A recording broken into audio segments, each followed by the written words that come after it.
মা, বলছি কি দুদিনের জন্য বাপের বাড়ি যাই না? আমাদের ওখানে খুব বড় মেলা হচ্ছে, যাবো আমি একটু। ও বৌমা, 2 দিন কেন? তোমার বাবার বাড়ির ওখানে 7 দিন মেলা। তুমি 7 দিনই থেকে এসো। অত তাড়াতাড়ি আসতে হবে কি জন্য তোমার?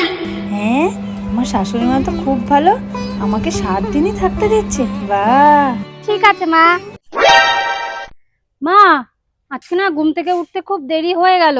ওটা কোনো ব্যাপারই না বৌমা। আমাদের বাড়িতে এমন কোনো নিয়ম নেই যে 6টার মধ্যেই উঠতে হবে ঘুম থেকে। তোমার যখন ইচ্ছা হয় তুমি তখনই ঘুম থেকে উঠবে, ঠিক আছে? হ্যাঁ, এটা আমি ঠিক শুনছি তো? বলছি কি মা, দুপুরবেলায় আজকে কি রান্না করব? না বৌমা, আজকে তো রান্না করার দরকার নেই, রোজই তো তুমি রান্না করো।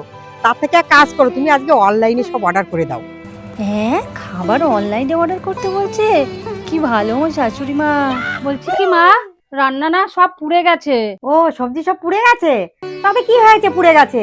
তুমি এক কাজ করো, ওই সবজি সব বাইরে ফেলে দিয়ে তুমি কল থেকে ওই সব মেজে ধুয়ে নিয়ে এসো কড়াই।